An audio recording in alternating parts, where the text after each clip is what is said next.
I was born in Afghanistan. Um, my parents are both from Afghanistan, and I'm the firstborn in my family.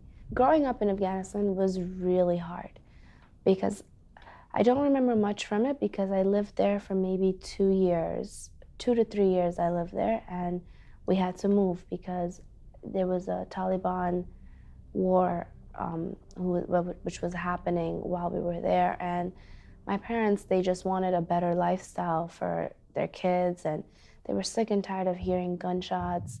Like we were sleeping, like that was our lullaby, like hearing gunshots. So they didn't want that because they grew up like that. So in my dad's eyes, education is something that is really big. Education was always something that he wished that he had. Back then, I guess everybody had to go to the army.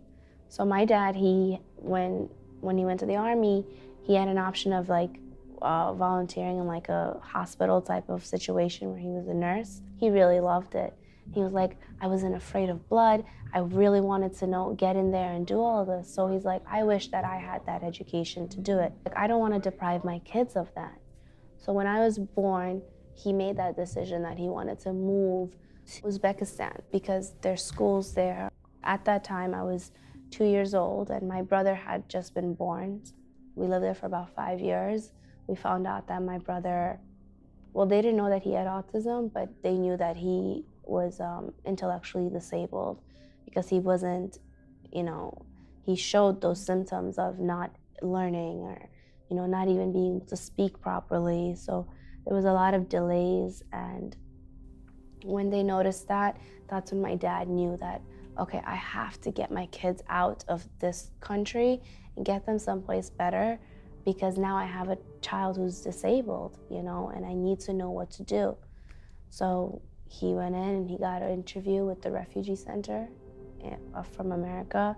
And we were one of the first group of families who were immigrants of Afghanistan who fled the war to get picked. And it was a great year in Virginia. And then after a year, my mom, she had an uncle in New York, and she wanted to move to New York to be close to her family. So my dad was like, okay, and we moved to New York. We first came to America in September of 2000, and then we moved to New York in September of 2001. And then we weren't even here for 11 days, and the Twin Towers crashed.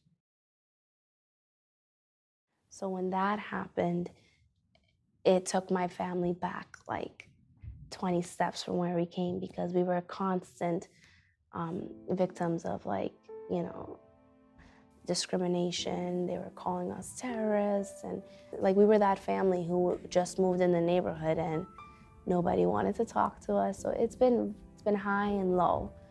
As I grew up, as I learned, and education was never something that I took for granted in my family. Like, I always wanted to learn and learn and learn.